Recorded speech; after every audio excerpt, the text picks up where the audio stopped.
What is up, my beautiful friends? Welcome back to my YouTube channel. And today I am bringing you my most requested video. Okay, no, it's actually not my most requested video, but I actually thought this would be a great follow-up to last weekend's video. So let's jump right in.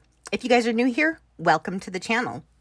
Don't forget to subscribe to my YouTube channel and hit the notification bell so you don't miss out on any of my future uploads.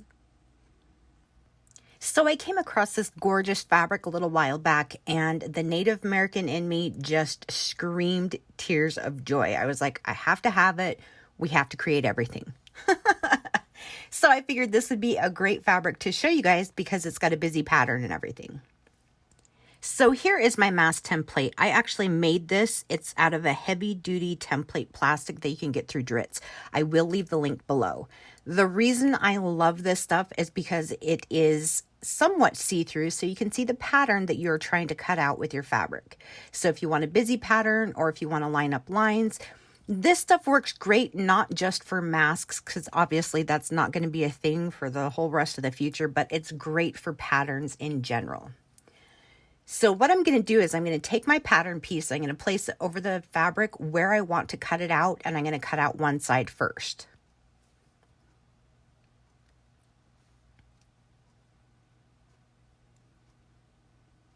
And I like to be very careful when I'm cutting this out that I'm not leaving too much excess room on the outside edges.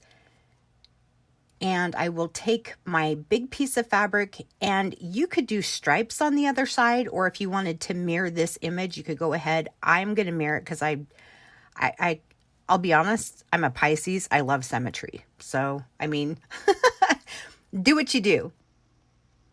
So another reason that I really like this plastic sheeting for any of my pattern design is it really it makes you to be able to see what the finished project looks like. If you ever have a hard time envisioning something, this works fantastic for it. So now my red piece is a scrap piece, and I always like to conserve on fabric. I mean, if you were in the fabric stores anytime during the beginning of the pandemic, I mean, the cotton section was just depleted. There was nothing. So I saved a lot of scraps. And I'm going to tell you right now, after making over 8,000 of these, this is why I'm showing you guys. I need some help. Anyway, so I do have these lines, and I think it's roughly about 3/4 of an inch to a full inch on the pattern piece. And that is for my lining. So I'm going to cut 2 of the lining out. And then I've got my 2 outer pieces, and let's go over to the sewing machine.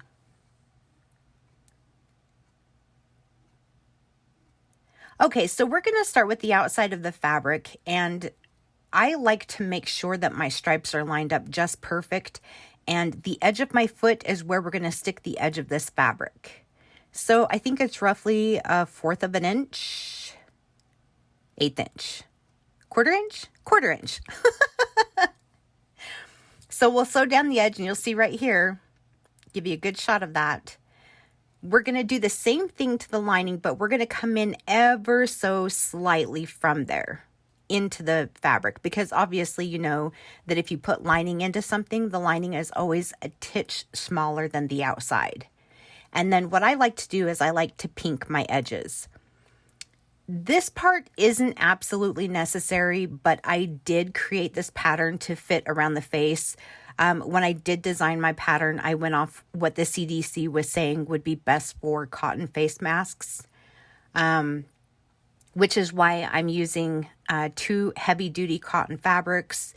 And the red piece, this one right here, is actually the lining. It'll be open-ended, so you can stick a filter into your mask as well.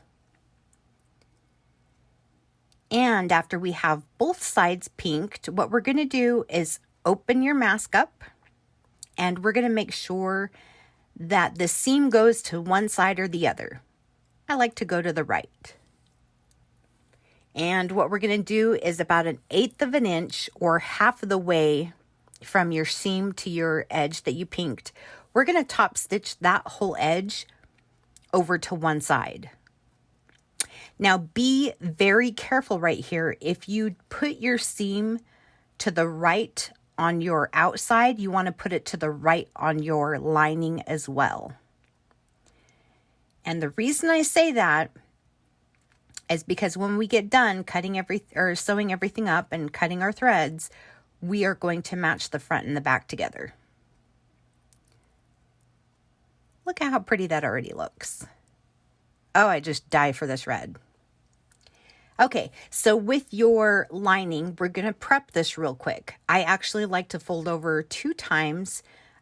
It's typically about 1/2 inch. I kind of eyeball it. Like I said, I've made so many to this point that this just kind of comes naturally for me, and repeat on the other side. Now we're going to flip the lining to the right side and put your right side of the outside to the right side of your lining together. And this is why I said that if you put that seam to the right on the lining, put it to the right on the outside, because we're going to stagger these seams.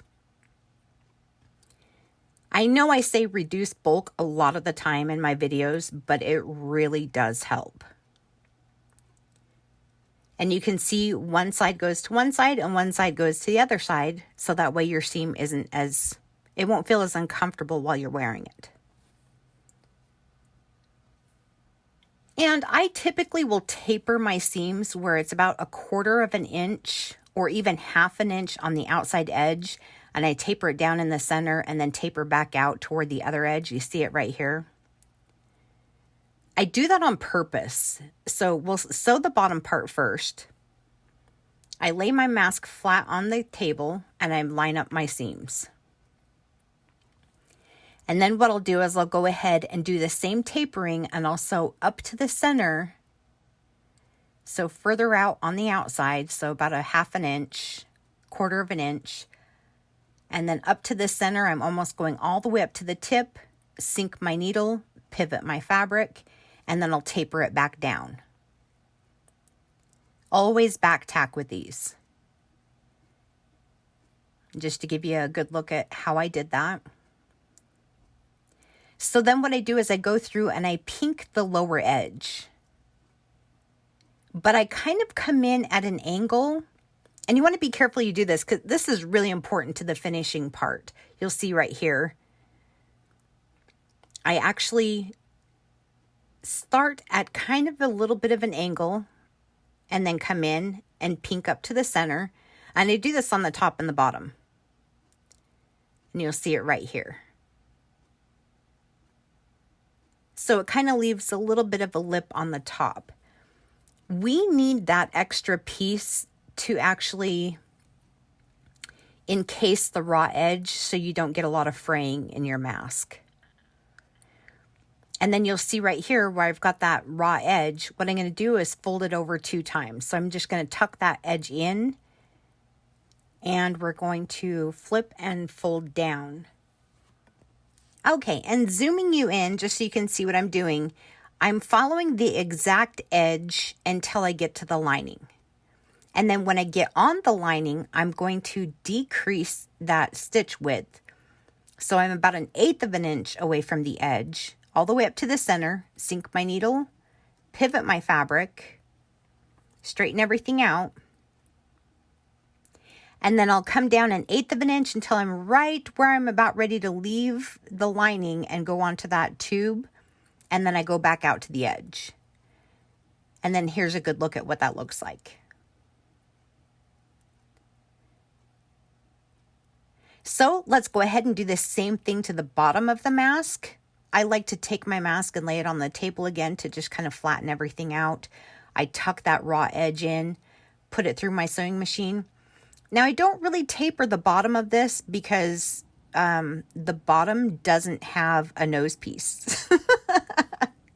I mean, that's the reason I'm tapering it on the top, is because we're going to add a nose piece in here. And a close-up of the bottom. So next we're going to fold over and do a casing for our elastic, or however you want to attach this to your noggin. Now, I typically like to fold over like roughly about 1/4 of an inch and then 1/2 an inch, and I'm going to sew down as close to that edge as I can. I make sure that I back tack on the top and I back tack on the bottom. And repeat on the other side, and there you go. Isn't that pretty? Looks so good. Okay, so my nose piece, I bought the cheap ones on Amazon. I'm not gonna lie, I hated them.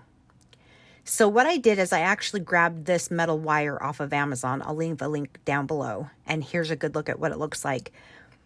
These edges right here, I use this stuff called shrink wrap. It is actually for electrical house. I don't know. My boyfriend's a luthier and he uses it on guitars, and you just light it with the edge of a lighter. It's perfect. I created the boomerang shape. I think I trimmed them out by 3 inches roughly and put the heat shrink on so they wouldn't tear through the mask.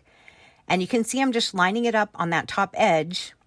I decreased my stitch length to 1 or 1.5, and I'm going to sew down roughly about 1/4 of an inch, back tack, sink my needle, and then pivot my mask to come up to the center.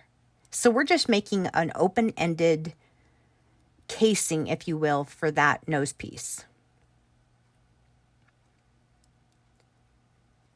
I've had so many people comment about how this nose piece really helps the mask stick better to your face and makes them feel more safe, which is why I think I've sold so many of these masks and donated. A good portion of the masks that I made were actually donated in the very, very beginning of the pandemic.